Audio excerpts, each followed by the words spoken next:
దినంలో మత్తయి సువార్త 26వ అధ్యాయము 30-35 వచనాలు ధ్యానం చేసి ఉన్నాం. అందులో ధ్యానాంశాలుగా మనం నేర్చుకున్నటువంటి అంశాలు మనందరికి తెలుసు. ఇందులో శిష్యులు అభ్యంతరపడి వారి యొక్క నమ్మికను తప్పిపోయేటట్లు చేసి వాళ్ళు చెదిరిపోవటం, తర్వాత పోతారని చెప్పటం, పేతురు గారు ముందు మాట్లాడటం, తదుపరి పేతురు గారు ఎలా మారతారని చెప్పటం, పేతురు గారు ఎలాగైతే మరలా పుంజుకొని మరలిపోయి సహోదరులందరినీ బలపరుస్తావు, ఎందుకంటే నీ కోసం నేను వేడుకుంటున్నానని ప్రభు చెప్పినటువంటి విషయం, ఇవన్నీ కూడా మనం నేర్చుకోవటం జరిగింది. సో మరలా ఒకసారి గుర్తు చేస్తున్నాను. పేతురు గారు ఏదో ఆయన దుర్కు పేతురు అని మాత్రమే అందరికీ నెగిటివ్ గా మైండ్ లో పడి ఉంటుంది. ఆయన అందరికంటే చాలా యాక్టివ్ గా ఉండేవాడు, అందరికంటే ఎక్కువగా ప్రభువుని ప్రేమించాడు, ప్రభు కొరకు నిజముగా ఎంత దాకైనా వెళ్ళగలిగినటువంటి సమర్థుడే. ఒక్కసారి తప్పు చేసినప్పటికీ కూడా మరలా పుంజుకొని తేరుకొని అటువంటి తప్పిదం మరలా చేయకుండా చాలా జాగ్రత్త వహించి పరలోక రాజ్యపు తాళపు చెవులు నీకు ఇచ్చేదను అని యేసు ప్రభుల వారు ఏదైతే చెప్పారో, మొదటగా ఆ నమ్మకాన్ని నిలబెట్టుకునగలిగాడు ఆయన.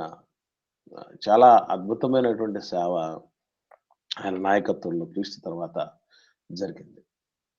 కాబట్టి మనం కూడా అంతటోళ్ళం అవ్వాలంటే గుర్తుపెట్టుకోవాల్సిన విషయం ఒకటేనండి, తప్పులను తగ్గించుకోవాలి, శ్రేష్టతలోనికి రావాలి, పర్ఫెక్షన్ లోనికి రావాలి. అది చాలా ప్రధానమైనటువంటి విషయం. అలాగే ఈ దినాన్న మనం 36, 37, 38 వచనాలు, ఈ 3 వచనాలను మనం ధ్యానం చేద్దాం. అదే మత్తయి సువార్త 26వ అధ్యాయము 36-38 వరకు. అంతటా యేసు వారితో కూడా గెత్సెమనే అనబడిన చోటికి వచ్చి, నేను అక్కడికి వెళ్ళి ప్రార్థన చేసి వచ్చు వరకు మీరు ఇక్కడ కూర్చుండుడని శిష్యులతో చెప్పి, పేతురును జెబెదయి 2 కుమారులను వెంటబెట్టుకొని పోయి దుఃఖపడుటకును చింతాక్రాంతుడగుటకును మొదలు పెట్టెను. అప్పుడు యేసు, మరణమగునంతగా నా ప్రాణము బహు దుఃఖములో మునిగి ఉన్నది, మీరు ఇక్కడ నిలిచి నాతో కూడా మెలకువగా నుండుడని వారితో చెప్పి, ఇది ఈ 3 వచనాలు మనం ధ్యానించబద్దులమై ఉన్నాం. ఇలాంటి పరిస్థితుల్లో అని ఆలోచన చేయగలిగితే యేసు ప్రభుల వారు గెత్సెమనే అనబడిన చోటుకి వెళ్ళారు అని రాయబడింది. అక్కడ చోటు అని మాత్రమే రాయబడింది, గమనించండి. కానీ మనం జనరల్లీ ఏమంటామండి, గెత్సెమనే అనగానే వెంటనే ఏమి యాడ్ చేస్తాం, పదం యాడ్ చేస్తాం, తోట అంటాం. తోట అంటామండి. గెత్సెమనే తోట అంటాం. అది తప్పు కాదు సుమా, తప్పు కాదు, గెత్సెమనే తోటే. కాకపోతే మత్తయి సువార్తలో ప్రస్తావించబడింది. ఈ గెత్సెమనే అనేటటువంటి పదం ఏదైతే ఉందో అది కేవలం 2 చోట్ల మాత్రమే కొత్త నిబంధనలో కనబడుతుందట. ఒకటి ఇక్కడ గెత్సెమనే అనబడినటువంటి చోట అనేటువంటి ఇప్పుడు మనం చదివినటువంటి వాక్య భాగం అయితే, రెండవది మార్కు సువార్త 14వ అధ్యాయము 32వ వచనంలో కనబడుతుంది. ఒకసారి ఆ మాటలు చూడండి. మార్కు సువార్త 14వ అధ్యాయము 32వ వచనం. గెత్సెమనే అనబడిన చోటునకు వచ్చినప్పుడు ఆయన, నేను ప్రార్థన చేసి వచ్చు వరకు మీరు ఇక్కడ కూర్చుండని తన శిష్యులతో చెప్పి. గమనించండి. సో ఈ 2 చోట్ల మాత్రమే గెత్సెమనే అనేటటువంటి పదం కనబడుతుందటండి. ఇకపోతే మనం ఈ గెత్సెమనేని తోట అని ఎలా కన్ఫర్మ్ చేసుకోవాలి? మనం ఇప్పుడు దాకా 2 సార్లు చదివాం కదా. ఏది మత్తయిలో చదివాము, మార్కు సువార్తలో చదివాము, అక్కడ లేదు కదా. మరి ఇది తోట కాదా అనేటువంటి విషయాన్ని కన్ఫర్మ్ చేసుకోవటానికి ఒకసారి మనం 18వ అధ్యాయం యోహాను సువార్తకు వద్దాం. యోహాను సువార్త 18వ అధ్యాయము ప్రారంభం చూద్దాం. యేసు ఈ మాట చెప్పి తన శిష్యులతో కూడా కెద్రోను వాగు దాటిపోయాను. అక్కడ ఒక తోట ఉండెను. దానిలోనికి ఆయన తన శిష్యులతో కూడా వెళ్ళెను. ఇదంతా కూడా మనం పలుమార్లు అక్కడ వెళ్తూ ఉన్నారనే విషయం చదివాము. ఇస్కరియోతు యూదాకు కూడా ఆ ప్లేస్ తెలుసు అన్నటువంటి విషయం. ఈ తోట అని ప్రస్తావించబడింది గమనించండి ఇక్కడ. మత్తయి సువార్తలోను, మార్కు సువార్తలోను గెత్సెమనే అనేటటువంటి పేరు కనపడింది. కానీ యోహాను సువార్తలో తోట అనే మాటే కనపడుతుంది. ఈవెన్ పేతురు గారు ఒక చోట చలిగాల్చుకుంటూ ఉన్నప్పుడు కొందరు వచ్చి మాట్లాడతారు కదా పేతురు గారితో. అలా మాట్లాడేటప్పుడు కూడా వాళ్ళు ప్రస్తావించిన మాట ఏంటంటే 26వ వచనం చూద్దాం. ఇదే యోహాను సువార్త 18వ అధ్యాయము 26వ వచనంలో కూడా ఏమంటున్నారు చూడండి. పేతురు ఎవని చెవి తెగ నరికెనో వాని బంధువును ప్రధాన యాజకుని దాసులలో ఒకడును నీవు తోటలో అతనితో కూడా ఉండగా నేను చూడలేదా అని చెప్పినందుకు. చూడండి ఏమన్నాడు? పేతురు తోటలో ఉన్నావు నువ్వు, తోటలో ఉన్నావు అంటున్నాడు. ఈ తోట ఆ మత్తయి మార్కు సువార్తలో చెప్పబడినటువంటి గెత్సెమనే ఈ రెండు ఒకటే. కాబట్టి అందుకే మనం అందరం ఏమన్నామంటే దాన్ని గెత్సెమనే తోట అన్నాం. వాస్తవంగా మూల భాషలో గెత్సెమనే అనేటటువంటి దానికి అర్థం మనకు బైబిల్లో లేదు, కానీ మూల భాషలో దానికి ఉన్నటువంటి అర్థాలు చెప్పేటప్పుడు ఈ గానుగా, నూనె గానుగా అనే పేరు ఉందంట. గెత్సెమనే అంటే నూనె గానుగా అనే పేరు. ఒలీవ నూనె, మామూలుగా అయితే నూనె తీయటం అనేది తరచుగా ఎక్కువగా విస్తృతంగా మనకి ఇక్కడైతే వేరుశనగ, పొద్దుతిరుగుడు ఇలాంటివి ఉన్నాయి గనక మనకు ఆ నూనెను మనం తీసుకొని వంట నూనెగా వాడుతూ ఉండటం జరుగుతుంది కదా. ఆ యెరూషలేము పరిసర ప్రాంతాల్లో వాళ్ళకి ఎక్కువగా దొరికేటటువంటిది ఏంటంటే ఒలీవ నూనె అండి. అంటే ఈ ఒలీవ నూనె గానుగగా అక్కడ అంటే తోటలోనే బేసికల్లీ మనకు తొట్టె ఉండటం, కొన్ని సందర్భాల్లో నూనె ఉండటం, అంటే రసం కోసం అయితే తొట్టె ఏర్పాటు చేస్తారు, నూనె కోసం అయితే గానుగ అనేది ఏర్పాటు చేయడం అనేది మనం చూస్తూ ఉంటాం. సో అటువంటి ప్లేస్ అన్నమాట. ఆ ప్లేస్‌కి తరచూ పోయేవాళ్ళట. మీకు ఎప్పుడైనా డౌట్ వచ్చిందో లేదో. ఇప్పుడు ఒక తోటలోనికి ఒక వ్యక్తి పోవటమే కష్టం. ఒకసారి పోవటమే కష్టం. తరచుగా వెళుతున్నారు. అందున ఒక బృందం, ఒక గ్రూప్ వెళ్తున్నారు. 12 మంది శిష్యులు ప్లస్ యేసుప్రభుల వారు. 13 మంది తరచుగా పోతున్నారంటే ఆ తోటలోకి మరి ఉన్నటువంటి వాళ్ళు ఓనర్స్ గాని, కాపలాదారులు గాని వాళ్ళని ఏమనరా? అనకుండా ఉంటున్నారు అంటే ఏ పరిస్థితులు అయితే, ఎలాంటి పరిస్థితులు ఉంటే అలాంటి అనుమతి వస్తది అనుకుంటున్నారు మీరు? మీకెప్పుడైనా డౌట్ వచ్చిందా? అలా మనం అంటే బైబిల్ చదివేటప్పుడు ఇలాంటివి ఖచ్చితంగా ఆలోచన చేయాలి. ఇప్పుడు తోట అనేటటువంటి చోటకి ఒక మనిషి ఓసారి వెళ్తేనే అది తప్పు గదా! వేరొకరి తోట గాబట్టి. సో, అక్కడికి వెళ్తున్నామనంటే ఖచ్చితంగా మనం ఏదో డ్యామేజ్ చేయటానికో, ఆ తోటలో ఉండేటువంటి ఆ పండ్లనో, లేకపోతే ఆ పువ్వులనో ఏవో వాటిని మరి తెంచుకొని రావటానికో, దాన్ని దొంగతనం జేయటానికో వెళ్తున్నామని అర్థం. లేకపోతే తోటలో ఏం పనుంటది? సో, వేరే వ్యక్తులు, అపరిచితులు అలాంటి ప్రదేశాలకెళ్తే ఒప్పుకోరు అక్కడ ఉన్నటువంటి ఓనర్స్ గాని, కాపలాదారులు గాని. మరి వీళ్ళు తరచుగా పోతూ ఉన్నారంటే, వాళ్ళకి ఆ పర్మిషన్ ఎలా వచ్చింది? ఎలా ఉంటే అవకాశం ఉంటదనుకుంటున్నారు చెప్పండి? యేసుప్రభు గురించి తెలిసి ఉండాలనా? లేదంటే వీళ్ళు ఎటువంటి డ్యామేజ్ చెయ్యరు అని పక్కా నమ్మకంగా ఉంటే వాళ్ళని అలౌ చేస్తారు. ఓకే. దీంతో పాటు మరొక ముఖ్యమైనటువంటి కారణం గూడా ఉంటది. అదేంటంటే, ఆ తోట యజమాని యేసు ప్రభుల వారి శిష్యుడై ఉంటాడు. ఎందుకనంటే ఇది ఎలా మనం ధృవీకరించుకోవాలంటే ఇంతకుముందు 2 సందర్భాలు మనం చూసాం. మొట్టమొదటిది యేసు ప్రభుల వారు ఈ గాడిదను తీసుకురండి, మీరు వెళ్ళండి, ఒక ఊర్లోకెళ్ళండి. అక్కడ కట్టబడినటువంటి గాడిద ఉంటది. దాన్ని తోలుకొని రండి అంటే, తోలుకొని వస్తూ ఉంటే గాడిద పిల్లని ఎవరన్నా ఊరుకుంటారండి? ఊరుకుంటున్నారంటే ఎలాంటి వాళ్ళైతే ఊరుకుంటారు? బాగా తెలిసిన పరిచయం వాళ్ళకైతేనే బాగా తెలిసిన వాళ్ళై ఉండాలి. బాగా దగ్గరైనటువంటి వాళ్ళు ఉండాలి. సో, యేసు ప్రభుల వారి యొక్క శిష్యులు అయి ఉండడానికి ముఖ్యమైనటువంటి కారణం ఉంటుంది. శిష్యులైతేనే ప్రభు గురించి తెలిసి, ప్రభు విలువ తెలిసి, అరే! మా ఈ గాడిద కంటే, గాడిద పిల్ల కంటే ఆ ప్రభువే ముఖ్యం అనేటువంటి ఉద్దేశంతో వాటిని తోలిపెట్టుండాలి. ఇంకా రెండవ రీజన్ ఒకటి చూసాం. అది పస్కా మేడగది. పస్కా మేడగదికి కూడా ఒక వ్యక్తి మీకు అదే కొడవ కుండబెట్టుకొని వస్తూ ఉంటాడు. అతని దగ్గరికెళ్ళిపోయి మీరు సిద్ధపరచండి అనగానే సిద్ధపరిచేస్తాడంటే ఎవరైనా సిద్ధపరుస్తాడు? ప్రభు శిష్యుడైతే తప్ప అంత కమిట్మెంట్ ఉండదండి. అంత ప్రేమ ఉండదు. మీరు గమనించండి. ఇప్పుడు ఎవరైనా దైవజనులను చాలా ప్రేమగా చూస్తూ ఉంటారు. దైవజనులు విలువ తెలిసినటువంటి వాళ్ళు. ఎందుకు అట్లా చేస్తారంటే వాళ్ళు ఏంటో తెలుసు వాళ్ళకి. అలాంటి ప్రియారిటీ తరచూ ఒక తోటలోనికి వచ్చి ప్రేయర్ చేసుకోవడానికి ఒక బృందంగా అనుమతి ఇస్తున్నారంటే ఖచ్చితంగా ప్రభువు రహస్య శిష్యుల్లో ఒకటి. ఎందుకంటే అర్మత యోసేపు ఒక రహస్య శిష్యుడు, నికోదేము ఒక రహస్య శిష్యుడు, ఇలాంటి చాలా మంది రహస్య శిష్యులు ఉన్నారు యేసుప్రభు వారికి.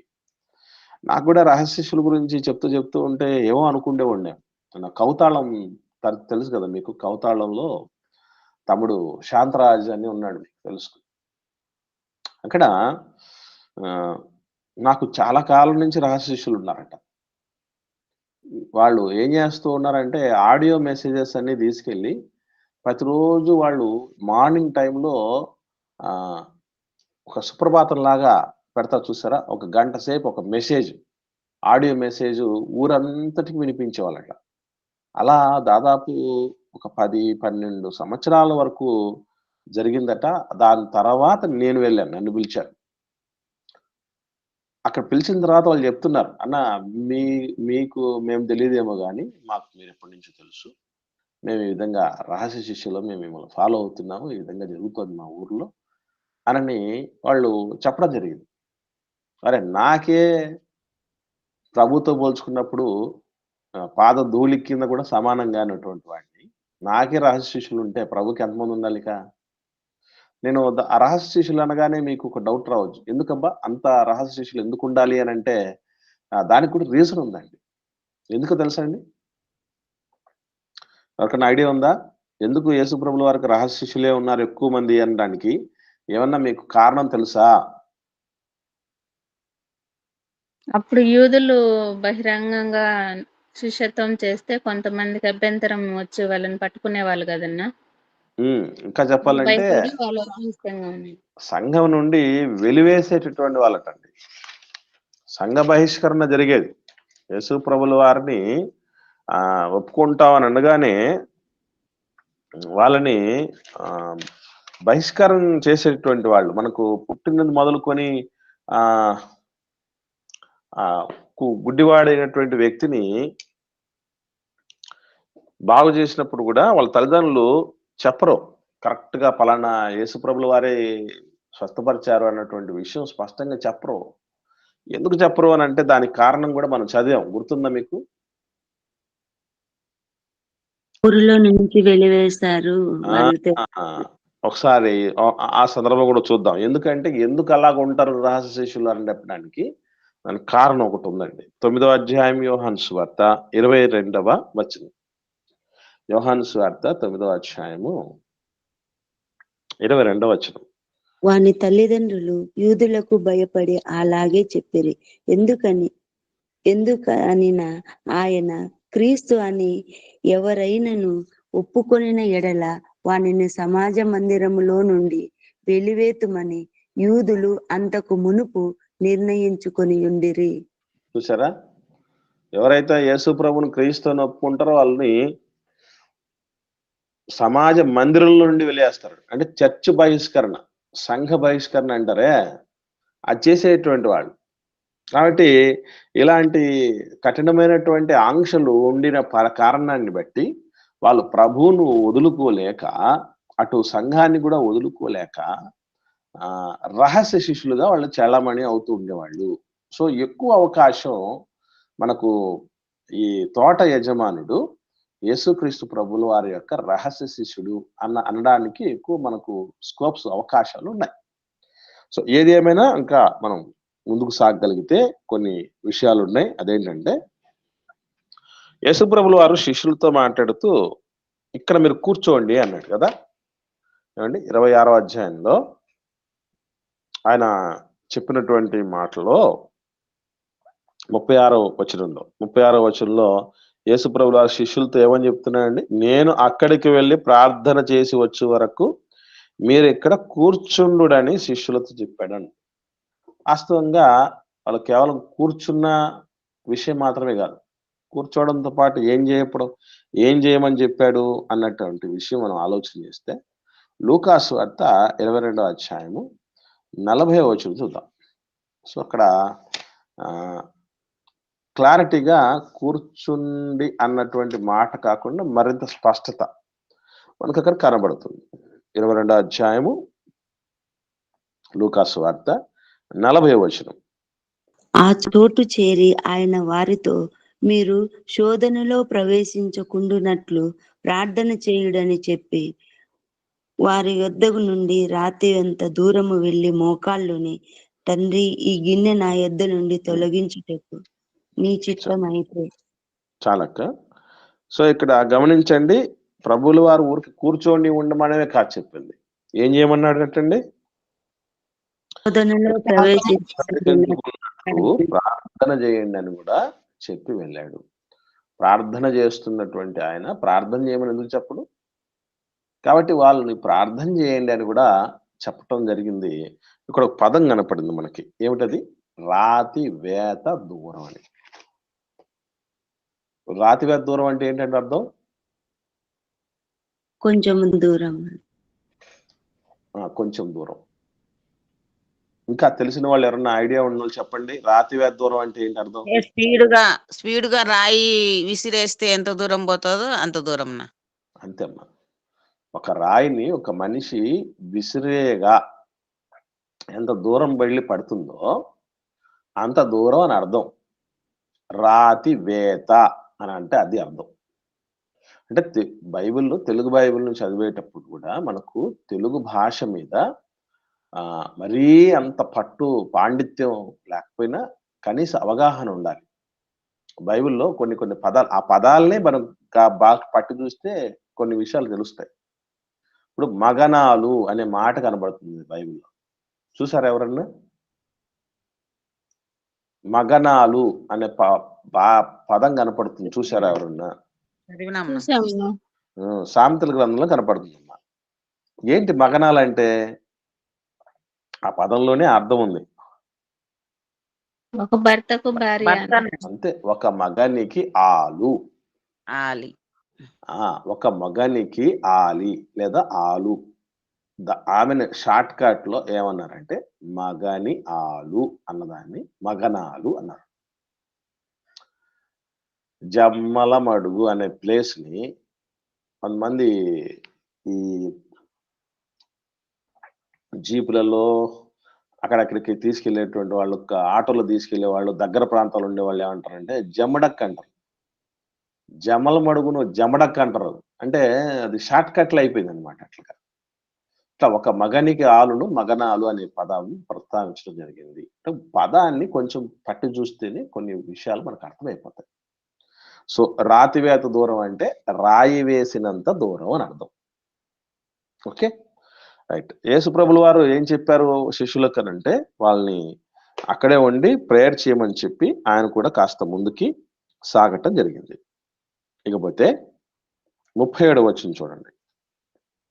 37వ వచనంలో, మత్తయి సువార్త 26వ అధ్యాయం 37వ వచనంలో, పేతురును జెబెదయి ఇద్దరు కుమారులను వెంటబెట్టుకొని పోయి దుఃఖపడుటకును చింతాక్రాంతుడగుటకును మొదలుపెట్టెను. అంటే మిగిలిన శిష్యుల్ని కొంతమందిని ఒక ప్లేస్ దగ్గర, ఆ తోటలో, గెత్సెమనే తోటలో ఒక ప్లేస్ దగ్గర మిగతా శిష్యుల్ని ప్రేయర్ చేస్తూ ఉండమని చెప్పి వాళ్ళలో నుంచి టాప్ 3ని తీసుకెళ్లారు. మనకు తెలుసు కదా, యేసు ప్రభుల వారికి అత్యంత నమ్మకమైనటువంటి వ్యక్తుల్లో, అత్యంత విశ్వసనీయమైనటువంటి వ్యక్తుల్లో 12 మంది ఉంటే, ఆ 12 మందిలో 3 పేతురు గారు, తర్వాత యాకోబు, యోహాను గారు. మీకు ఎప్పుడైనా డౌట్ వచ్చిందో లేదో, ఇలా ప్రభు ఎప్పుడు చూసినా మిగతా శిష్యుల నుంచి 12 మంది వేరు చేసినప్పుడు ప్రాబ్లం అనిపించలేదా? ఏవయ్యా ఆ 12 మందికిలోనే అంత స్పెషాలిటీస్ ఉన్న మేము కూడా శిష్యులం కాదా అని ఆ డిస్ప్యూట్స్ ఎప్పుడు వచ్చినట్టు కనపడవు. అందులో మళ్ళా 12 మందిలో నుంచి ఈ ముగ్గురిని పక్కకు తీసుకెళ్ళిపోతున్నప్పుడు కూడా ఈవెన్ రూపాంతర కొండ మీదకెళ్ళినప్పుడు కావచ్చు, అలాగే యాయిరు కుమార్తెను లేపేటప్పుడు గదిలోనికి వెళ్ళినప్పుడు కావచ్చు, ఇలా ఎన్నెన్నో సందర్భాల్లో, ప్రత్యేకమైన సందర్భాల్లో వీళ్ళు ముగ్గురిని మాత్రం తీసుకెళ్ళిపోయినటువంటి పరిస్థితులు ఉంటాయి. ఏం ప్రభువా మేమేం మిగతా వాళ్ళం శిష్యులం కాదా అని ఒక్కరంటే ఒక్కరు మాట్లాడలేదు. ఈవెన్ ఇస్కరియోతు యూదా కూడా మాట్లాడడం లేదు. కారణం ఏంటంటే దేవుడి సన్నిధిలో మీరు గమనించాల్సిన విషయం ఏంటంటే వాళ్ళకు ఒక మెచ్యూరిటీ చెప్పకుండానే వచ్చేస్తుంది. ఇది బాగా అర్థం కావడం మాట చెప్తారు. నేను సంఘంలో ఒక్కడినే వేదిక మీద ఎక్కువ సార్లు వేదిక మీద ఆరాధనలో ఒక్కడినే కనబడుతూ ఉంటాను. వేదిక మీద నేను ఒక్కడినే ఉంటాను. నాతో పాటు మాట్లాడగలిగినటువంటి పిల్లలు అందరూ ఉంటారు. వాళ్ళు లీడ్ చేస్తారు, వాళ్ళు వాక్యం చెప్తారు, వాళ్ళు అన్నీ చేస్తారు. నేను ఏదైతే చేస్తానో అవన్నీ వాళ్ళు కూడా చేయగలరు. కానీ నేను ఒక్కడినే అక్కడ ఉంటాను. అలా ఉండినప్పుడు అక్కడ కింద ఉన్నటువంటి పిల్లలకు ఏ ఒక్కరికి ఆయన ఒక్కడే ఎందుకు కూర్చోవాలి అక్కడ, నాకెందుకు హక్కు లేదు, అర్హత లేదు అనే ఆలోచన పిల్లలకు ఒక్కరికి కూడా రాదు. అలాగే ఈవెన్ భోజనం పెట్టేటప్పుడు కూడా ఒక్కడిని పైన కూర్చోబెట్టి మిగతా వాళ్ళందరూ కింద కూర్చుంటారు. అప్పుడు ఆ ఫీలింగ్ రాదు. ఎందుకు రాదు అంటే ఎవరి యోగ్యతలు ఏమిటి అనేటటువంటి పరిస్థితులు అందరికీ తెలుసుంటాయి. ఒకవేళ యోగ్యులే అయినప్పటికీ కూడా మాకంటే యోగ్యత కలిగినటువంటి వ్యక్తి ఉన్నాడు గనక గౌరవించాలన్న మనసు ఉంటుంది.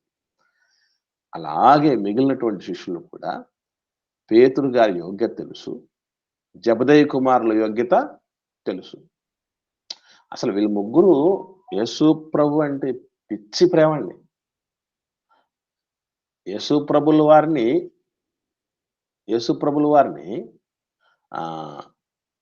చేర్చుకోనందుకే యెరూషలేములోకి వచ్చేటప్పుడు ఆయన ఎంటర్ అయ్యేటప్పుడు చేర్చుకోవడం లేదు, వీళ్ళు సుముఖంగా లేరు ప్రభువును యాక్సెప్ట్ చేయటానికి అన్నప్పుడు అక్కడ మిక్కిలి రౌద్రులై ఏం చెప్పడం జరిగిందంటే ఆకాశం నుంచి అగ్ని దింపేసి ఏలియా గారు చంపేసినట్టు వీళ్ళని చంపేస్తాం ప్రభు అన్నారు. ఉరిమెడు వారు బోయనెర్గస్. ఎవరి కోసం ఉరిమేరు తెలుసా అండి? ప్రభు కోసమే. ప్రభువు కోసం ఉరిమేటటువంటి వాళ్ళు మామూలు వ్యక్తులు కాదు. తెలుసు వాళ్ళ యొక్క ఇంటెన్షన్ ఏంటో, వాళ్ళకు ఉన్నటువంటి ఆ తీవ్రత ఏంటో అన్ని అర్థమైన వాళ్ళు కనుక ఎవడే కానీ మాట్లాడలేదు. దగ్గర పెట్టి తీసుకెళ్ళిపోయాడు. యేసు ప్రభుల వారు ఏం చేయటానికి తీసుకెళ్ళిపోయాడట? దుఃఖపడుటకు, చింతాక్రాంతుడగుటకు మొదలు పెట్టాడట.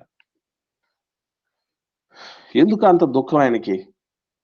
యేసు ప్రభుల వారు దుఃఖపడినటువంటి అంటే మానవుల యొక్క దుఃఖాలకు కారణం లేకపోవచ్చేమో కానండి, సృష్టికర్త దుఃఖం అండి అది. సృష్టికర్త దుఃఖము వెనక చాలా అద్భుతమైనటువంటి కారణాలు ఉంటాయి. ఆ కారణాల్లో ముఖ్యంగా గమనించగలిగితే ఆ దుఃఖం అసలు ఎవరి కొరకు, ఎవరిని బట్టి అని అంటే మన కొరకు, మనల్ని బట్టినండి. లేకపోతే ఆయనకు అక్కర్లేదు కదా. ఆ దుఃఖంతో సంబంధం ఏముంది ఆయనకి? ఎక్కడో దూతల స్తుతుల మధ్య తండ్రితో పాటు సమానంగా స్తుతులందుకుంటున్నటువంటి వ్యక్తి, ధవళవర్ణుడిగా శ్వేత సింహాసనం మీద ఉండాల్సినటువంటి వ్యక్తి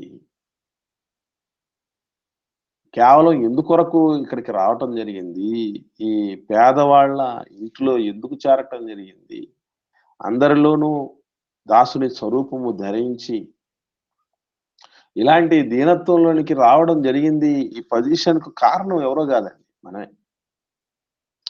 అందరూ క్రిస్మస్ టైంలో చాలా సంబరాలు చేసుకుంటారు కానివ్వండి, నిజంగా మనకు సంబరమేమో కానండి, ఆయన అంబరాన్ని వదిలిపెట్టి వచ్చిన రోజండి. మన సంబరాలు అంబరాన్ని అంటితే ఆయన అంబరము నుండి మనం సంబరాలు చేసుకున్న చోటుకొచ్చాడు.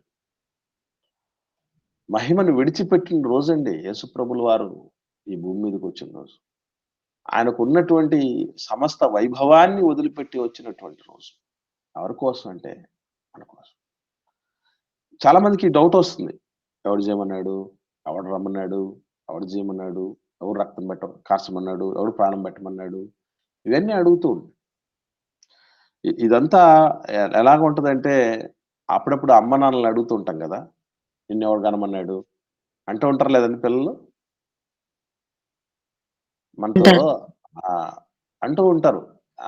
ఎవరు కనమన్నారు? ఎవరు చేయమన్నారు? నువ్వు చేతగానప్పుడు ఈ పనంతా ఎవరు చేయమన్నారు? ఇవన్నీ మాట్లాడుతూ ఉంటారు. ఇలా ఏదైతే మాట్లాడుతూ ఉంటామో మన అమ్మ నాన్నల గురించి, యేసుప్రభు గురించి మాట్లాడటం కూడా అంతకంటే పాతకం.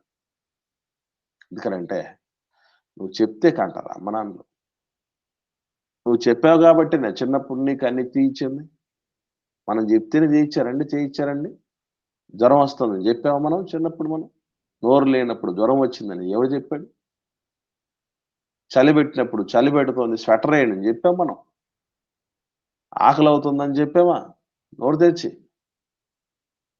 అడగంది అమ్మైనా అన్నం పెట్టదంటారు. అది అడక్క ముందే పాలు పెట్టింది కదా! అడిగారా బిడ్డలు? ఇలా నువ్వు మనం అడిగితేనే చేసే పరిస్థితులు ఉంటాయనుకుంటే మూర్ఖత్వం.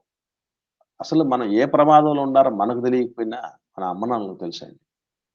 అలాగే మనము ఏ ప్రమాద పరిస్థితుల్లో ఉన్నాం మనం అందరం ఎరగలేదు అందరం పూర్తిగా అంత సీరియస్‌గా ఎరగం మనం. ఎరగకపోయినా దేవుడు తెలుసు. తండ్రి స్థానంలో ఉన్న ఆ తండ్రికి తెలుసు కాబట్టే ప్రభుని లోకంలోకి పంపించాడు. ఆయన చింతాక్రాంతుడవుతున్నాడు, దుఃఖాక్రాంతుడవుతున్నాడు. ఎందుకంటే దేహంలో ఉన్నాడు. మానవ స్వభావం ఆత్మ సిద్ధమే గాని శరీరం బలహీనం. మనం తెల్లవారి లేవాలనే నిద్రపోతాం. ఆన్‌లైన్‌కి లేవాలనుకుని నిద్రపోతాం. అది ఆత్మ సిద్ధపాటు. కానీ లేవడానికి మొరాయించేది ఎవరనుకుంటున్నారు? శరీరం. దేహమేనండి మొరాయించేది. కాసేపు పడుకో. ఏం ఇబ్బంది లేదు. ఆ కార్యక్రమం మొదలయ్యేసరికి ఈ టైం అవుతుంది, ఆ టైం అవుతుంది. ఏమి ఇబ్బంది లేదు. ఇంకాసేపు. ఏమండి? ఇంకొంచెం కొనుక్కు. ఇంకొంచెము రెస్ట్ తీసుకో. ఏమి ఇబ్బంది లేదు. ఏం కాదు. ఈ రోజు కాకపోతే ఏముంది? రోజు జరుగుతుంది కదా! ఇది శరీరం చెప్పేటువంటి పరిస్థితి. ఎందుకంటే దానికి ఇష్టం లేదండి. దాని పుట్టినిల్లు ఎక్కడా? దేహం పుట్టినిళ్ళంతా భూమి మీదే కదండీ. భూమిలో నుంచి వచ్చింది కాబట్టి దాని ఆలోచనలన్నీ ఎక్కడుంటాయి? భూమిపై. భూమి మీదే ఉంటాయి. దేహం తిండి ఎక్కడి నుంచి పుట్టింది? ఆ భూమిలో నుంచి పుట్టింది. డబ్బు. బంగారం. ఇవన్నీ ఇక్కడి నుంచి పుట్టాయి కాబట్టి దీనికి ఆశ ఉంటుంది. ఆత్మకు ఉండదండోయ్! ఆత్మకు ఉండదు. ఏం ఆశ ఉంటదంటే, నా పుట్టినిల్లు ఆడబిడ్డ పుట్టినిల్లుకు పోవాలని ఎప్పుడు ఉవ్విళ్ళూరుతుంటది చూసారా? అంతకంటే ఎక్కువగా ఆత్మ ఎదురు చూస్తూ ఉంటది. నా తండ్రి ఇంటికి తిరిగి వెళ్ళిపోవాలి. సో, శరీర బలహీనతను బట్టి ఆ ప్రభుల వారు చింతాక్రాంతుడవటానికి, దుఃఖించటానికి వెళ్ళిపోవటం జరిగింది. అదొక్కటే కాదండి. నిజంగా శారీరకంగా ఆలోచన చేసిన, మానసికంగా, ఆత్మీయంగా ఆలోచన చేసిన అన్ని విధాలుగా యేసు ప్రభుల వారు బాగా నలిగిపోయారు. ఎందుకంటే మనందరి దోషాలు ఆయన మీద పడబోతున్నాయి. వీటన్నిటికంటే ముఖ్యంగా దేవుడు వదిలిపెట్టబోతున్నాడు. మనం ఈ రోజు నుంచి లెంట్ డే స్టార్ట్ అవుతున్నాయి. ఈరోజు మీకు తెలుసండి విశేషం? భస్మ బుధవారం. భస్మ బుధవారం మీద మెసేజ్ కూడా మనకు యూట్యూబ్ ఛానల్‌లో అందుబాటులో ఉంది. తెలుసుకోండి. దానికి సంబంధించి పూర్తి వివరణలు మంచిగా ఉన్నాయి. నేర్చుకోండి. తర్వాత తెలియనటువంటి వాళ్ళకి కూడా వాటిని చేరవేయండి. అది తమ్ముడు సురేష్ కూడా దానికి సంబంధించిన లింక్ పెడతాడు. జేసీసీ మెసేజెస్‌లో ఉందది. భస్మ బుధవారం మెసేజు. దయచేసి చూడండి, వినండి. ఇప్పుడు లెంట్ డేస్ ఈ ప్రారంభం అవుతున్నాయన్నమాట. సో, అయినప్పుడు మనం చివరిలో గుడ్ ఫ్రైడే రోజున 7 మాటల మీద ధ్యానం చేస్తూ ఉంటాం కదా. దాంట్లో ఒక మాట ఏంటి? ఏలి ఏలి లామా సబక్తాని అంటే ఏంటి అర్థం? తండ్రి నా తండ్రి దేవా, నా దేవా, నా నా దేవా దేవా, నా నా ఎందుకు దేవా. విడిచిపెట్టావు? నిజంగా ఎంతో మంది వదిలిపెట్టి వెళ్ళిపోయారండి యేసుప్రభు వారు. ఎంత అటాచ్మెంట్ అండి యేసుప్రభు వారి తండ్రితో. అనేకులు వదిలిపెట్టిపోయారు. అప్పుడు బాధపడలేదు. సొంత కుటుంబ సభ్యులు ఆయన్ను అవహేళన చేశారు. తమ్ముళ్ళు బాధపడలేదు. అందరికంటే ఎక్కువగా ప్రేమించి హక్కున చేర్చుకుని అన్ని మెలకులు నేర్పించాడు శిష్యులకు, అపోస్తలులకి. వాళ్ళు వదిలిపెట్టిపోయారు. అయినా బాధపడలేదు. కానీ తండ్రి వదిలిపెడితే అది కూడా ఎంతసేపు అండి? కాసేపు. కాసేపు వదిలిపెట్టినంత కూడా ఆయన తట్టుకోలేకపోయాడంటే మన జీవితాలు ఏంటండి? ఇంతకాలం దేవుడికి దూరంగా బతికేస్తాం. ఎంతకాలం దేవుడికి దూరంగా బతికేస్తున్నాం చూడండి. ప్రార్థన లేని జీవితాలు, భక్తి లేని జీవితాలు, సంఘానికి వెళ్ళని జీవితాలు, బైబిల్ చదవని జీవితాలు, ఎన్నెన్నో ఎంతో దూరం. అంటే మనం మనం అంటూ ఉంటాం, ఏదో పాట ఉంటుంది, ఎగ్జామినేషన్ టైం. ఇది ఎగ్జామినేషన్ టైం కదండి. ఇంటర్మీడియట్, 10th క్లాస్, ఈ ఎగ్జామినేషన్ టైంలో పిల్లలు ఎక్కువ మంది ఒక పాట పాడతారు. గుర్తుందో లేదో మీకు? నిన్ను నేను విడువను దేవా అని. విన్నారా? ఆ ఎప్పుడు దాకా విడవరండి చెప్పండి? ఎగ్జామ్ అయిపోయిన వరకు. ఎగ్జామ్స్ అయిపోయిన వరకు వదిలిపెట్టరు. తర్వాత పొరపాటిగా నీ దగ్గరికి నేను రాను దేవా అని పాటించుకుంటాం. తర్వాత నిన్ను నేను పట్టించుకోను దేవా. ఎందుకంటే మనిషి నైజం ఎట్ట తయారైపోయిందంటే, ఓడ ఎక్కి ఆ ఒడ్డుకు చేరేంత వరకు ఓడమల్లయ్య అనేవాళ్ళు, ఒడ్డు చేరాక బోడి మల్లయ్య అనేవాళ్ళు. ప్రభులు వారు అలా కాదండి. ఎప్పుడు కూడా ఫుల్ అటాచ్మెంట్తో ఉన్నాడు. మనకు ఈ సృష్టి ప్రారంభం కాక మునుపు నుంచి, కోట్ల సంవత్సరాల నుంచి తండ్రితో ఉన్నటువంటి అనుబంధం అండి ప్రభుది. మనం కూడా ఉన్నాం ఆఫ్ కోర్స్. కాకపోతే మనం అంత ఆస్వాదించిన వాళ్ళం కాదు, అంత రిలేషన్షిప్ మెయింటైన్ చేసే వాళ్ళం కాదు. దేవుడు వదిలిపెట్టేంత వరకు మనం ఉంటాం. అసలు మనమే వదిలేస్తాం. దేవుడు వదిలిపెట్టేంత వరకు మనం ఉండము, మనమే వదిలేస్తాం. ఏమండి, ఇప్పుడు ఇక్కడ అటాచ్మెంట్ విషయాల్లో 2 రకాలుగా చూస్తూ ఉంటాం. అమ్మ నాన్నలు పట్టుకున్న పిల్లలు గమనించండి. అమ్మా నాన్నలు పిల్లల చేయిని పట్టుకుంటారా, లేకపోతే పిల్లలు అమ్మ నాన్నలు చేయి పట్టుకుంటారా? ఎక్కువ ఏది చూశారు మీరు చెప్పండి?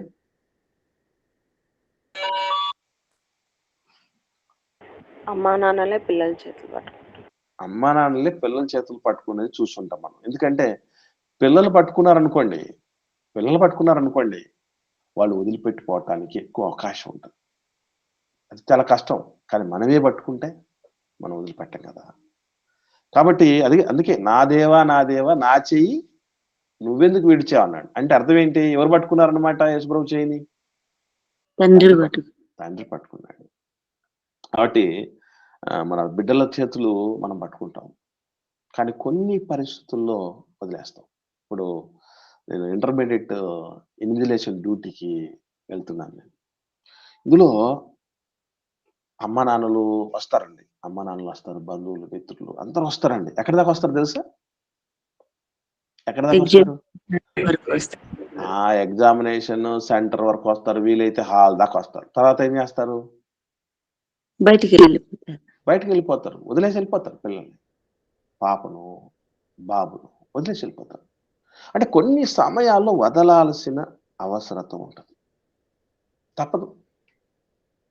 ఆ ప్లేసెస్ కొన్ని సందర్భాలు తప్పదు.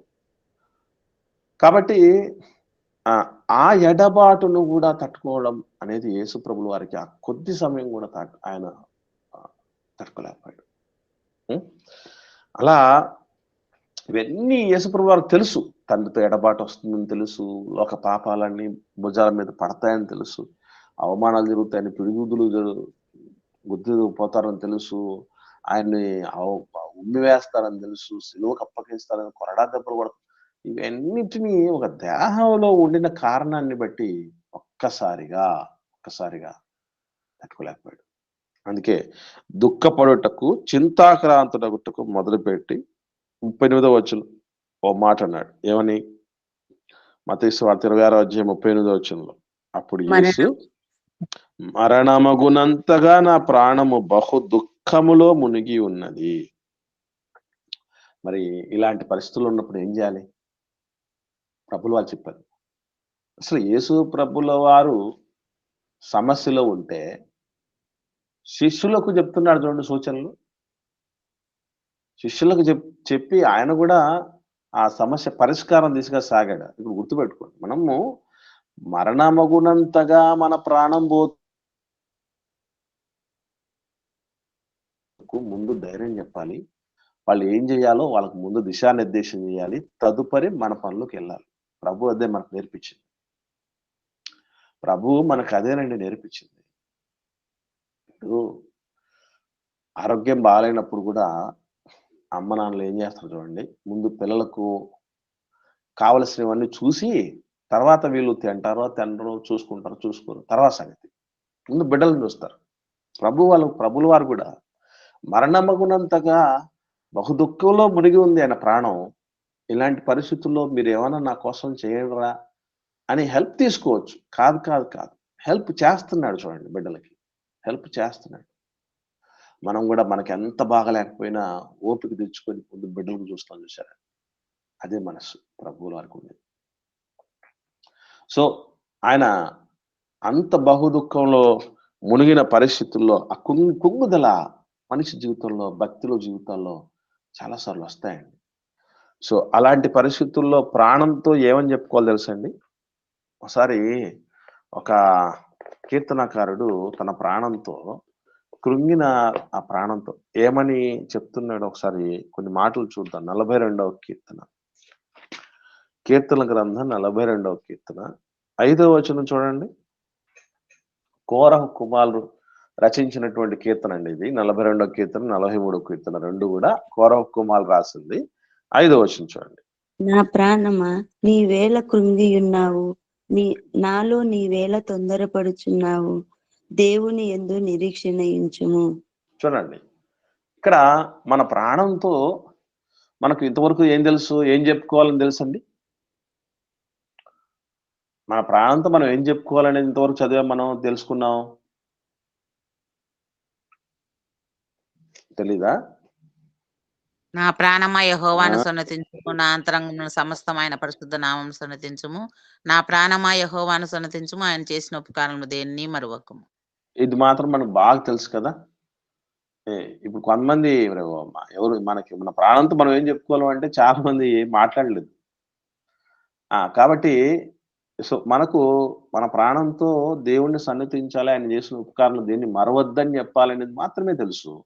కానీ ఇక్కడ ప్రాణంతో మరొక సందర్భంలో మరొకటి కూడా మన ప్రాణంతో మనం చెప్పుకోవాలి. ఏమిటది? నా ప్రాణమా నువ్వెందుకు కృంగావు? ఓ కుంగారని ఎవరికో మనం శుద్ధులు లేకపోతే ఎవరికో మనం ధైర్యం చెప్పటం కాదు. ముందు అందరికంటే ముందు మనకు తెలియాల్సిన స్కిల్ ఏంటి తెలుసండి?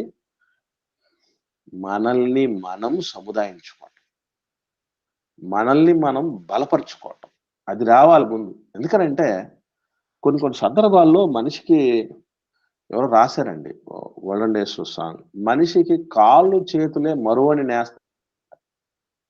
అంటే ఎవరు మనకు చుట్టూ లేకపోయినా మనతో మనమున్నా మర్చిపోకండి. ఆఖరికి మనతో మనం ఉంటాం. ఇప్పుడు ఐసీయూలో ఉంటామండి, ప్రాణాపాయ పరిస్థితి వచ్చినప్పుడు ఎవరుంటారు అక్కడ మనతో? తెలుసా మీకు? ఆ ఐసీయూ పరిస్థితులు మీకు తెలుసు కదండి. ఐసీయూలో ఎవరు ఉంటారు? ఎవరు ఉండరు అసలు. భార్య, పిల్లలు, మనవాళ్ళు, ఎంత మంది ఉన్నా కూడా బయట పెడతారు. కాసేపు ఇంకా సీరియస్నెస్ ఎక్కువ ఉందంటే బయట నుంచి చూసుకోవాలి, గ్లాస్ లో నుంచి. ఇప్పుడు పోనీ డాక్టర్లు, నర్సులు కూడా ఏం చేస్తారండి మహా అంటే వస్తారు, ఏమన్నా చెక్ చేస్తారు, ఇంజెక్షన్ వేస్తే ఇంజెక్షన్ ఉంటే ఇంజెక్షన్ వేస్తారు, లేదంటే ఆ సెలైన్ పెట్టేస్తారు, అయిపోతే మళ్ళీ రీప్లేస్ చేస్తారు. అంతేనా? ఒక్కళ్ళే ఉండాలి. నిజంగానండి. ఆ ఒంటరితనంతోనేనండి మనిషి భయపడిపోయి చచ్చిపోతారండి. అప్పుడు బతికి బయటపడడానికి అవకాశం ఉండినప్పటికీ చచ్చిపోతారు. కారణం ఏంటంటే కృంగుదల. కరోనాలో ఈ ఎమర్జెన్సీ వార్డ్‌లో వేసినప్పుడండి, పక్కనే ఉన్నటువంటి వాళ్ళు అలా చచ్చిపోతూ ఉంటారు. వాళ్ళకు ఏదో ఆరోగ్యం సహకరించకో, వయసు మీద పడో, లేకపోతే కేసు ముదిరిపోయో, రోగం ముదిరిపోయో, రకరకాల కారణాలతో వాళ్ళు చచ్చిపోతూ ఉంటారు. కానీ నేను గూడా చచ్చిపోతానేమో అనన్న ఉద్దేశంతో అన్నీ బాగుండి రికవర్ అవ్వడానికి ఎక్కువ అవకాశాలు ఉన్నోళ్ళు కూడా చచ్చిపోతారు. అంటే ప్రాణం ఏమైపోతుందంటే కృంగిపోద్ది. ఎప్పుడు ఇట్లాగే ఉంటదండి ప్రాణం మనకి? ఎప్పుడు ఇలాగే ఉంటదా? మనకిప్పుడు ప్రాయం ఉంది గాబట్టి, వయసు ఇంకా ఉంది గాబట్టి, కొన్ని అనుకూలతలు ఉన్నాయి గాబట్టి, ఇంకా వయసు ముదరలేదు గాబట్టి, మరణం దగ్గర పడడం లేదు కాబట్టి కృంగుదల ఉండదు. ఇదే పరిస్థితి ఎప్పుడుంటదా? నో. నో. నో. నా ప్రాణమా నీవేళ కృంగావు. ఎందుకు కృంగావు? మన దేవుడు మనకు లేడా? సముదాయించుకొని చెప్పుకుంటున్నాడు. ప్రాణంతో చెప్పుకుంటున్నాడు. ఇది చెప్పుకోవాల్సింది మన ప్రాణంతో. ఏమండి? కృంగిన సమయంలో మనం చెప్పుకోవాల్సిన మాటలు. ఇంకా ఇదే కీర్తనలో మరొక మాట 11వ వచనంలో కూడా చూస్తే 11వ వచనం. సేమ్ ఇదే చూడండి. నా ప్రాణమా నీవేళ కృంగి ఉన్నావు. నాలో నీవేళ తొందరపడుచున్నావు. దేవుని యందు నిరీక్షణుంచు. ఆయనే నా రక్షణకర్త, నా దేవుడు. ఇంకను నేను ఆయనను స్తుతించెదను. కృంగుబాటుతో ఉన్నప్పుడు మనిషికి దేవుని స్తుతించాలనో, దేవుడి సన్నిధిలో ఉండాలనో, మోకాళ్ళు ప్రార్థన చేయాలనో, లేకపోతే సహవాసంలో ఉండాలనో, పాటలు ఏం ఉండదండి ఇక. ఆ కృంగుదల ఏం చేస్తుందంటే మరింత కృంగజేస్తుంది. మరింత కృంగజేస్తుంది. నాకు అనిపించింది మహానుభావుడు ఇప్పుడు యోబు గారు లాంటోళ్ళు అంత గొప్ప విశ్వాస వీరులుగా ఉండడానికి కారణం ఏంటి చెప్పమంటారా? కృంగిపోలేదు. ఇప్పుడు విమర్శలకు మనిషి ఏమవుతాడంటే సర్వసాధారణంగా మనిషి ఏమవుతాడంటే విమర్శలకు కృంగిపోతాడండి. కృంగిపోతాడు. మెత్తబడిపోతారు. విమర్శలకు కృంగిపోకూడదు, విమర్శలకు పొంగిపోకూడదు అని అంటారు లోకంలో సామెత అది. అంటే అలాగే అందరికీ ఉండేది. కానీ ఇదిగో ప్రాణముతో చెప్తున్నటువంటి మాట. దేవుడున్నాడు మనకి. ఈ ప్రాణం నిలబెట్టిన ఆయన. నరుని ఆత్మ దేవుడు పెట్టిన దీపం. దీపాన్ని ఆయనే కాపాడుకుంటాడు. మనం ఆయన మీద నమ్మిక ఉంచగలగాలి అనే పరిస్థితి ఉండాలి. ప్రతిదానికి కుంగిపోయి అనారోగ్యం వచ్చినా కుంగిపోతాం, ఆర్థిక పరిస్థితులు బాగాలేకపోయినా కుంగిపోతాం, పిల్లలకు బాగాలేకపోయినా కుంగిపోతాం, ఉద్యోగం రాకపోయినా కుంగిపోతాం, పెళ్ళిళ్ళు జరగకపోయినా కుంగిపోతాం, పిల్లలు కలగకపోయినా కుంగిపోతాం, ఇల్లు లేకపోయినా కుంగిపోతాం. ఈ ప్రతి దానికి కూడా కుంగిపోయిన పరిస్థితి. ఎందుకు? ఇప్పుడు ఉన్న ఆస్తి అంతా ఒక్క రోజులో ఓవర్ నైట్ లో పోతే ఎంత కుంగిపోవాలండి? పోలేదే. కడుపును పుట్టిన బిడ్డలందరూ ఒకటే రోజు శవాలై కళ్ళ ముందు కనపడితే ఎంత కుంగిపోవాలండి? మనలాంటి అమ్మనాన్నలు ఉండింటే అసలు ఆ వార్తలు విన్న మరుక్షణం చచ్చిపోయాడు. 11వ శవం అయిపోయింది మన శవం. ఇక్కడ మీరు గమనించండి, మరియమ్మ తల్లి అసలు ఆమె కృంగిన పరిస్థితే ఉండదు కాదు. ఎందుకంటారండి యేసు ప్రభు లాంటి కొడుకు ఎవరికి పుడతారంటే అసలు యేసు ప్రభు లాంటి కుమారుడు ఎవరికి పుడతారండి? అటువంటి కుమారుడిని శిలువ మీద చూసినప్పుడు అసలు యేసు ప్రభు కంటే ముందు ఆ ప్లేస్ లో ఉంటే మనం చచ్చిపోతాం. ఆ మరియమ్మ గారి ప్లేస్ లో ఉంటే మనం ఆ పరిస్థితుల్లో ప్రభువుని చూసి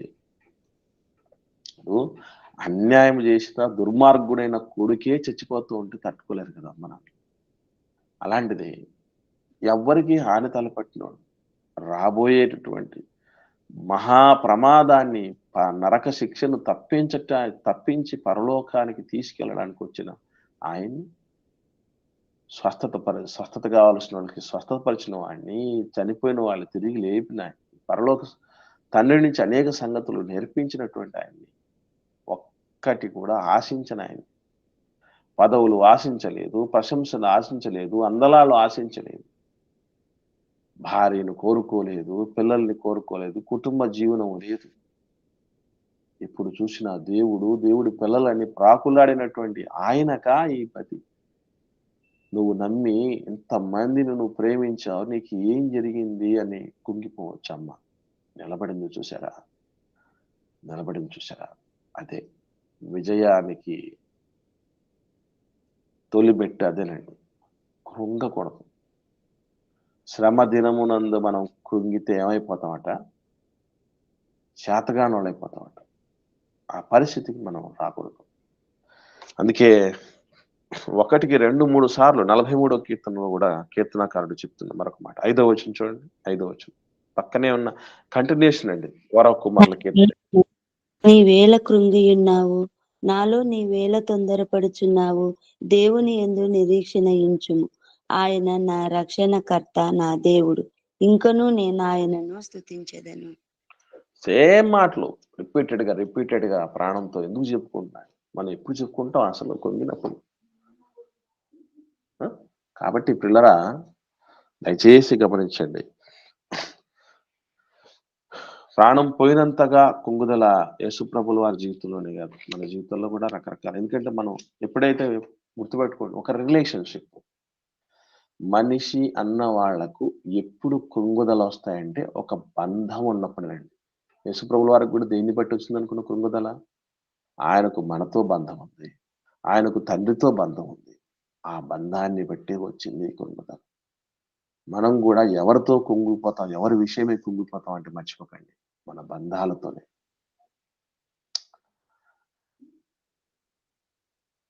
మన ఇంట్లో తండ్రికి బాగలేనప్పుడు వస్తున్న కృంగుదలకి, పక్కింటి తండ్రికి వస్తున్న కుంగుదలకి డిఫరెన్స్ ఉంటుంది. ఎందుకనంటే మన అటాచ్మెంట్ మన నాన్నతో మనకు కదా. కాబట్టి ఖచ్చితంగా కుంగుతాం. ఒకటి మాత్రం నిజం గుర్తుపెట్టుకోండి, మనం ఖచ్చితంగా మన వాళ్ళని వదిలేసి వెళ్తాం, మనల్ని వదిలేసి మన వాళ్ళు వెళ్ళిపోతారు. దానికి ముందుగా మెంటల్గా ప్రిపేర్ అయిపోండి. అది ఎప్పుడు నేను చెప్తూ ఉంటాను చాలా మందికి. కొంతమందికి మిగుడు పడదు. పెళ్ళైన తొలినాళ్ళలోనే మావిడికి నేను కొన్ని మాటలు చెప్పాను.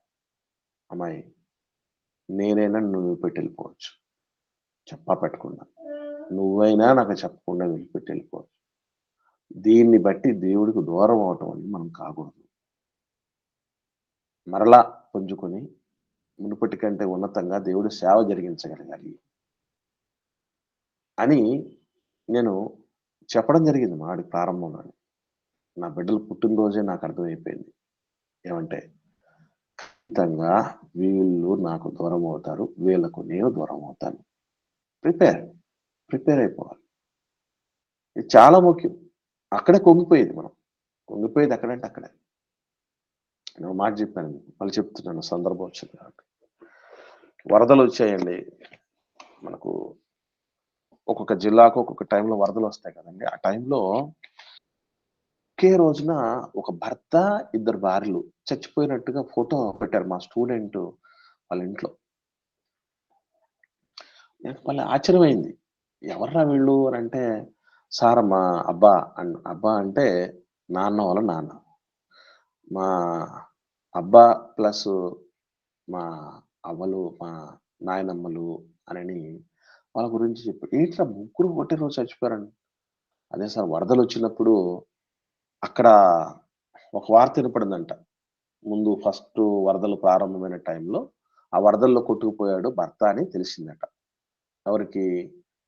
ముందుగా మొదటి భార్య తెలిసింది. ఆమె కూడా తెలిసిన వెంటనే అదే వరదల్లో పడిపోయింది. వీళ్ళిద్దరూ చచ్చిపోయారని రెండో భార్యకు కూడా తెలిసింది, ఆ పక్కన గట్టున ఉన్నటువంటి వ్యక్తికి. ఆమె కూడా సేమ్ వరదల్లో పడి చచ్చిపోయింది. ఎందుకనంటే ఆ ఎడబాటును తట్టుకోలేక, జీర్ణించుకోలేక, కృంగుదలను తీర్పించుకోలేక. మీకు ఎప్పుడన్నా డౌట్ వచ్చింది లేదా? నేను ఒక మాట చెప్తాను, గుర్తుపెట్టుకోండి. మరణించటానికి ముందు సడన్ డెత్లు చాలా రేర్గా జరుగుతాయండి. కానీ ఎక్కువగా మెజారిటీ ఏం జరుగుతుంది చెప్పండి?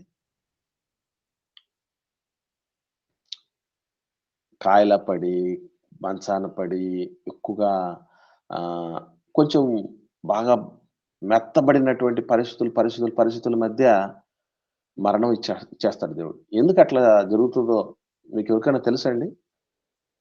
వాళ్ళను చూసి వీళ్ళు మరణించిన తర్వాత కూడా వాళ్ళ ఆ బాధని మర్చిపోవడానికి అవకాశం ఉంటుంది. అది కాదక్క.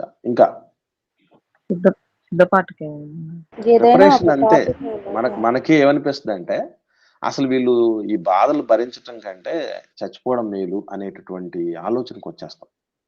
ఇంకోటి ఏంటంటే రోజు రోజుకు ఆ పరిస్థితులను మనం ప్రిపేర్ చేయటం, అది మనల్ని ప్రిపేర్ చేసేయటం. సడన్ గా చనిపోతే అది ఇబ్బందికరమైన పరిస్థితి ఉంటుంది కాబట్టి ప్రిపేర్ అయిపోండి అని ఆ చనిపోయే వ్యక్తిని ప్రిపేర్ చేయటం, ఆ చనిపోయిన వ్యక్తి తాలూకు కుటుంబ సభ్యుల్ని ప్రిపేర్ చేయటం, ఇదంతా దేవుడు అనుసరించిన అద్భుతమైన ప్రణాళిక పిల్లలు. కాబట్టి దయచేసి గుర్తుంచుకోండి, ఒకటే, మరణమగునంతగా మన ప్రాణం కృంగిపోయే రోజులు ప్రభుకే కాదు, ఆ రోజు కుమారులకే కాదు, మనకు వస్తాయి.